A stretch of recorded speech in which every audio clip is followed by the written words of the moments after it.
Now, in this particular video, we are going to discuss square root.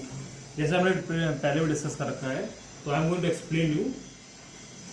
तो example लेते हैं 1 2 5 4 4. अब अगर मुझे इस नंबर का स्क्वायर रूट निकालना तो कैसे निकालेंगे हम? ये हम कर रहे हैं यूजिंग लॉन्ग डिवीजन मेथड.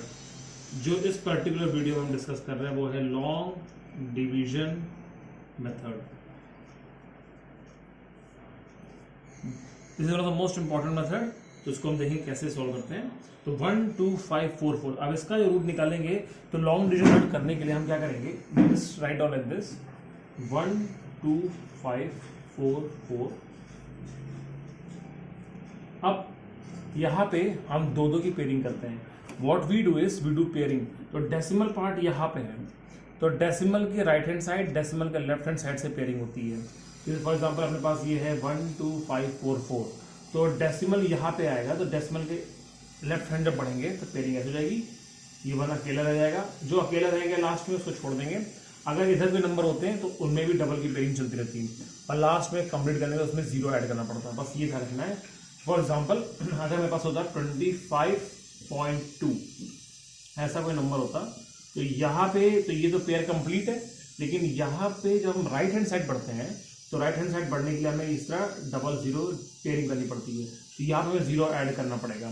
क्योंकि अगर हम ध्यान समझो इस चीज़ को, अगर हम कोई नंबर दिया है 2, इसमें जीरो यहाँ पे ऐड करते हैं लेफ्ट हैंड साइड, तो भी इस नंबर की वैल्यू चेंज नहीं होती. क्या क्या रहती है, 2 की 2 ही रहती है. लेकिन अगर इसी नंबर 2 में मैं राइट हैंड साइड में एक जीरो ऐड कर दूँ तो अब ये नंबर 2 नहीं हो गया, ये नंबर बन गया 20. तो this is not a same number. तो ये और ये number are now completely different. तो जीरो की जो पोजिशनिंग है that should be very clear to everybody, कि जीरो की जो पोजिशनिंग हम करते हैं उसको ऐसे करना है हमें कि इसको ध्यान में रखते हुए चलना है. Again I am repeating, zero की पोजिशनिंग अगर लेफ्ट हैंड साइड में है तो कोई फर्क नहीं पड़ता, लेकिन राइट हैंड साइड में है तो you have to make sure कि जीरो हम प्लेस करेंगे. यहाँ भी आप चाहो पेयर करने के लिए यहाँ पे जीरो लगा दो, बस कोई फर्क नहीं पड़ेगा. 0 1 मीन्स 1 ओनली, इसलिए मैंने इसको यूज नहीं किया है. That is the first step that you should be aware. अब देखो इस पर सॉल्व कैसे करेंगे हम. तो सॉल्व करने का तरीका है, जो सॉल्व करने का पहला स्टेप है that is going to be ये जो नंबर है पहला, इससे छोटा या इसके बराबर का परफेक्ट स्क्वायर चाहिए. कितने हैं, तो 1 के पास है सबसे परफेक्ट स्क्वायर कौन सा है, 1 का खुद ही 1 1 सा. तो जो नंबर हम यहाँ लिखते हैं उसी को यहाँ लिखेंगे. अगेन जिस नंबर को मैंने यहाँ लिखा है उसी को यहाँ लिखेंगे. तो 1 × 1 इज 1, यहाँ पे लिख दिया मैंने. Solve it. ये माइनस हो गया, यहाँ पे अपने पास 25 उतरा. इसके बाद तो रिमाइंडर 0 है, इसमें मतलब ही नहीं है. अगले में क्या होता है, पूरा पूरा पेयर उतरता है. तो पेयर क्या अपने पास 25 का, तो पूरा पूरा पेयर यानी कि 25 नीचे उतरा अपने पास. तो we have got 25 like this.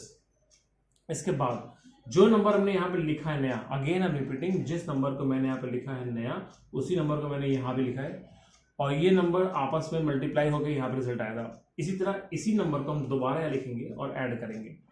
यहाँ पे तो मल्टीप्लाई था, लेकिन यहाँ पे क्या है, एडिशन है, ताकि हम नेक्स्ट सीरीज पे जाए. तो यहाँ पे क्या बन गया 2. Now we have got 2. अब 25 और 2 यहाँ पे ऐसा क्या नंबर ऐड कर दे जिससे क्लोजेस्ट आ जाए. तो एक ही पॉसिबिलिटी वो है 1. तो यहाँ पे 1 लिख देंगे हम. जो नंबर देखो नया लिखते हैं हम उसी के ऊपर लिखते हैं. अगर मैं यहाँ पे 4 लिखता तो ऊपर 4 लिखता, यहाँ भी 4 ऐड करता. That is the same rule. तो 1 × 21 इज 21. माइनस करते हैं इसको. हमारे पास सॉल्व करने के बाद यहाँ पे आया 4, और यहाँ से ये अगला पेयर 44 उतरा. पेयर तो हमें सेम उतारना है. अब जो नंबर हमने यहाँ पे लिखा है वही नंबर हम यहाँ पे ऐड कर देंगे. We are going to add the same number. This is simple rule. जो नंबर तुम इंट्रोड्यूस करते हो उसी को ऊपर लिखते हो और उसी को ऐड करते हो. Nothing new, nothing different. तो 21 + 1 कितना बन गया अपने पास, ये बन गया 22. अब इसको आगे सॉल्व करने के लिए यहाँ पे हम फिर 2 से मल्टीप्लाई करेंगे. तो 2 यहाँ लिख दिया क्योंकि 2 is the closest option that I can see here. तो 2 × 2 ये मेरे पास आ गया 444, और ये हो गया सॉल्व. तो our answer is, if you can see, answer is 112. This is the required answer. I hope it is clear to everybody. Again जो भी नंबर दिया है उसके डेसिमल के लेफ्ट हैंड साइड, डेसिमल के राइट हैंड साइड हम दो की पेयरिंग करेंगे. अगर हम राइट हैंड साइड बढ़ते हैं तो राइट हैंड साइड बढ़ने पर हमें 0 ऐड करके पेयर बनाना होता है. लेफ्ट हैंड साइड में 0 की कोई वैल्यू नहीं है, इसलिए हमने लेफ्ट हैंड साइड की टेंशन ली नहीं है. नेक्स्ट पार्ट, जो भी नंबर हम यहाँ पे इंट्रोड्यूस करते हैं, सबसे पहले तो मुझे देखना होता है कि वो नंबर जो हम यहाँ पे लिखेंगे उसको खुद से मल्टीप्लाई करना होता है। तो मल्टीप्लाई के बाद जो रिजल्ट यहाँ पे आएगा, डिवीजन का रूल है सिंपल यहाँ पे, वो इससे या तो बराबर हो या इससे छोटा हो, इससे बड़ा पॉसिबल नहीं है। डिवीजन में कभी आप देखो बड़ा नंबर नीचे नहीं आता, हमेशा छोटा नंबर आएगा या उसके जस्ट बराबर आएगा। और माइनस करेंगे इसको, सॉल्व करने पे रिजल्ट 0 है, मैंने 0 लिखा नहीं, 25 पूरा पूरा नीचे आ गया। अगले स्टेप में हमेशा पेयर उतरता है नीचे, तो पेयर में क्या है 25 मैंने उतार दिया। फिर अपने पास क्या है, वी हैव गॉट 1, तो जो नंबर मैंने लिखा था उसको यहाँ लिखा और उसी को यहाँ लिख के ऐड करूंगा मैं। तो 1 + 1 कितना आ गया अपने पास 2। अब 25 के पास ऐसा क्या नंबर यहाँ पे ऐड कर दूंगा या फिर लिख दूँ जिससे मल्टीप्लाई होने बाद 25 के आसपास पहुंच जाए हम। तो 1 ही पॉसिबिलिटी थी, तो 1 लिखने पे 1 यहाँ लिखा, 1 × 21 आ गया। सॉल्व करने पे we have got 4, that's it. इसे भी सॉल्व किए, 44 पूरा पूरा पेयर उतरा। 444 को सॉल्व करने से पहले यहाँ पे 1 ऐड करेंगे, 1 नया नंबर था, तो जो नया नंबर उसी को लिख के ऐड करते हैं। तो इनको ऐड करने पे 121 + 1 22 आ गया, 22 + 2 कितना हो गया 222। तो अपने पास है 222 मैंने बनाया है, 2 जानबूझ लिखा ताकि मल्टीप्लाई करने वाले पास ऐसा आ जाए। हेंस जैसे रिमाइंडर 0 आया अपने पास आंसर आ गया 112। अब ये था परफेक्ट स्क्वायर। अगर परफेक्ट स्क्वायर की जगह कोई दूसरा नंबर हो, जैसे we have some other number, उसका भी एग्जांपल ले लेते हैं हम। Let us take example for that also. Suppose मैंने नंबर ले लिया है 5 6 7 8, ये एग्जांपल ले लिया सिंपल सा। अब ये पता नहीं मुझे कि परफेक्ट स्क्वायर है कि नहीं है, I don't know, but I am going to solve it. Rule वही कहता है कि इसको पहले हम ऐसे लिख देंगे, ठीक है। I am going to write in the same manner. ये डेसिमल होता है इस पॉइंट पे, ठीक है। तो डेसिमल के साथ पेयरिंग करेंगे, या 2 का पेयर बन गया या 2 का पेयर बन गया। 56 के पास जो सबसे closest, I am just going to write down the question है, 56 के पास जो सबसे छोटा परफेक्ट स्क्वायर है उसके बराबर तो कोई है ही नहीं, 56 खुद ही परफेक्ट स्क्वायर नहीं है।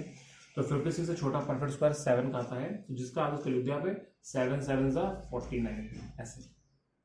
अगेन 56 किसी का स्क्वायर नहीं है, तो 56 से छोटा परफेक्ट स्क्वायर कौन सा अपने पास, वो 7 का है। 7 × 7 = 49, जो मैंने लिख दिया। आई hope it is clear. Solve करते हैं नॉर्मल तरीके से। तो 56 - 49 हमारे पास बचेगा 7। यहाँ से अगला पेयर 7 7 8 उतर गया, ठीक है। हम एक बार में पूरा पेयर उतारते हैं। जो नंबर मैंने यहाँ नया लिखा उसी को यहाँ पे लिख के ऐड करेंगे। तो 7 + 7 कितना बन गया अपने पास 14। This is 14 now. अब मैं यहाँ क्या करूँगा, इनको सॉल्व करने के लिए यहाँ पर एक नंबर लिखना पड़ेगा। अब वो नंबर कौन सा होता है, since we are not very comfortable with table around, I am showing you short trick. Short trick ये कि 8 को छुपा दो, आखिरी में छुपा दो, और जो 77 बचता है 77 और 14 में रिलेशन देते हैं। तो 14 2 = 28, इसे करके हम 14 4 से ट्राई करते हैं 56 आएगा। 14 5 से ट्राई करेंगे तो 14 5 से 70 आ जाएगा। बट 14 5 के बाद हमें बस ऑप्शन क्रॉस कर जाना है। तो 5 इज द मैक्सिमम, या 5 लिखते हैं और लिखते हैं 5 से आ रहा है कि नहीं। Again I am going to show you the trick. मैंने क्या किया, 8 को छुपा दिया, एक नंबर हाइड कर दिया मैंने बस। I am hiding only 1 number, and on hiding this 1 number I am simply find relation. 14 और 77 रिलेशन क्या है, 14 into how much times, 14 into 5 times, ठीक है।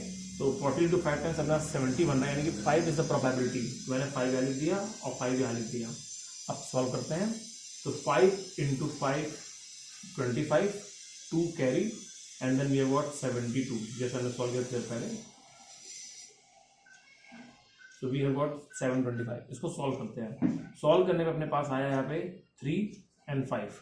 जो नंबर नया था उसी को हम यहाँ लिख के ऐड करेंगे, ठीक है। बन गया अपने पास 115, ठीक है। We have got 150 now. अब यहाँ पे 53 है जो कि सॉल्व नहीं हुआ, तो अगला जो डेसिमल है, डेसिमल के बाद हम एक पेयर लगाएंगे इस तरह 00 का, बस ये चीज़ नया है। अगर हमारे पास परफेक्ट स्क्वायर नहीं होता है तो हम डेसिमल के बाद फिर इस तरह 0 लगा के पेयरिंग करते जाएंगे और चलता जाएगा। जितना आप चाहो उतना चला सकते हो, ये आपके ऊपर होता है। अगर सॉल्व हो गया तो वेरी गुड, अगर सॉल्व नहीं हुआ तो you can carry on for 2 decimal, that is more than enough. 2 decimal से ज़्यादा करने की रिक्वायरमेंट नहीं होती है, 2 डेसिमल इज सफिशिएंट। तो अपने पास यहाँ पे आया 53। अगला पेयर क्या है 00, लेकिन ये जो 00 उतरा ये डेसिमल के बाद है, तो यहाँ भी हम डेसिमल लगाएंगे। इसका ध्यान रखना, डेसिमल के बाद बढ़ते ही हमको ऊपर डेसिमल लगा देना है, दैट्स इट। इसमें कोई स्टफ नहीं है, it is not very difficult, it's very simple to understand. तो जब ये 0 उतर गया अपने पास तो अपने पास आ गया 5300। Once we have got 5300, next step is same. यहाँ पे हाफ लगा दिया मैंने, और 530 को मैंने 150 से कंपेयर किया, तो 530 को 150 से कंपेयर किया तो ये कितने टाइम्स आएगा, ये अपने पास 3 टाइम्स जा रहा है, 4 टाइम्स क्रॉस कर जाएगा, तो 3 मैंने यहाँ लिख दिया, वही 3 यहाँ लिख दिया और मल्टीप्लाई कर दिया, तो 9054। सॉल्व करते हैं, on solving this we are getting 19, then we have 52 7, that means that's it। अब इसके आगे आप बढ़ना चाहो तो बढ़ते रहो, प्रोसेस यही है, and this is the required answer. तो I hope both the methods are clear. इसके बाद में क्वेश्चन आते नहीं है एग्जाम में, these are the only 2 methods in long division जो आते हैं, एक परफेक्ट स्क्वायर का और एक इम्परफेक्ट स्क्वायर का। So I hope both the methods are clear to you. Now you can practise questions from your books.